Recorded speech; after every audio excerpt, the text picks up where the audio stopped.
Hadisə yerinə tez bir zamanda gələn Dövlət Yanğın Təhlükəsizlik İdarəsinin əməkdaşları məhəllənin əl-damının alovlanmasını gördülər və dərhal işə başladılar.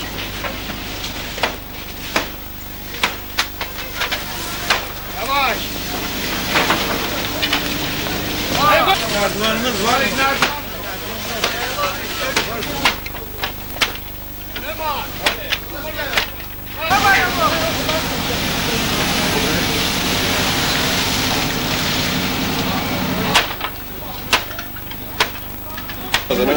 Qeyd edək ki, alov qonşu məhəllənin 26 saylı evin dam örtüyünə də keçmişdir.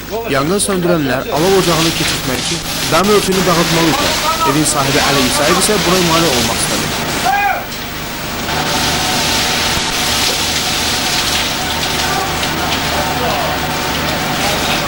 Birinci direğin arasına bak, gözünü desin geçmiş. Böyle qara tol var, qara tol aydın var, ola şey var. Bak bu değil, bak bu ikisinin arasına bak, orada yapacağız. Yanğın söndürənlər ona sübut etdilər ki, əgər onlar onun evinin üstünə düşən közü söndürməsələr, evə alışa bilər. Yalnız bundan sonra yanğın söndürənlər ev sahibinin razılığını alıb öz işlərini tamamladılar. Onları o zamanı hamısını çəkib çıxarmışlar.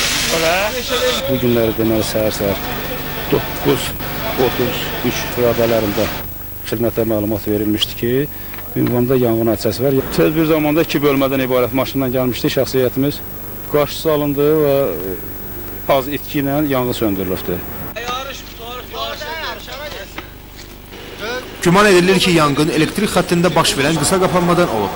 Yanğının əsl səbəbini Nizami rayon Yanğın Təhlükəsizlik Xidmətinin tədqiqatçıları müəyyən edəcək.